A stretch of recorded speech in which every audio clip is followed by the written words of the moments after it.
ওই দিন অ্যাপেক্স একটা ঘোষণা করছে যে সারা দিনের জন্য সারা দেশের অ্যাপেক্সের আউটলেটে 24% ডিসকাউন্ট সকল প্রোডাক্ট। কত বছর করতেছিল কত পার্সেন্ট ডিসকাউন্ট দিয়ে দিচ্ছে।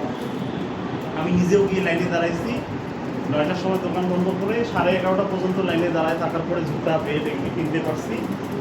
ওরা একটা পর্যায়ে যখন আর পারে নাই তখন ডিসিশন নিচ্ছে পরের দিনও ওরা এই অফারটা চালু রাখে। একদিন অফারটা দ্বিতীয় দিনের দিন, মানে এখন বাসায় তো যেতে হবে, 2টা বেজে গেছে রাতে, পরের দিন চলে গেছে। সারা দেশে একই অবস্থা।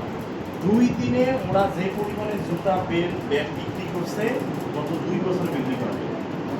একটা অ্যাপেক্সের মতো বাংলাদেশের কোম্পানি তারা সারা দেশে যে পরিমাণে প্রোডাক্ট বিক্রি করতে পারে নাই সারা বছরে 1 দিনে 2 দিনে তা বিক্রি করতেছে শুধুমাত্র এই ধরনের অফার দেয়। এবং আপনারা নিজেদের সাথে মিলাই দেখেন, অফার ডিসকাউন্ট দেখলে আপনি ওখানে আগে ক্লিক করবেন।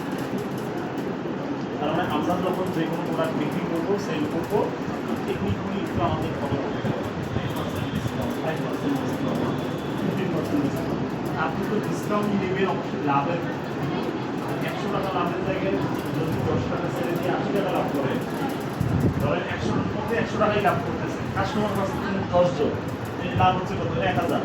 আর আপনি 10% ছেড়ে দিলে আপনি কাস্টমার পাচ্ছেন প্রায় 80 জন বেশি, তাহলে লাভ হচ্ছে কত 8000 বেশি। চিন্তাগুলি এইভাবে একটু করতে হবে।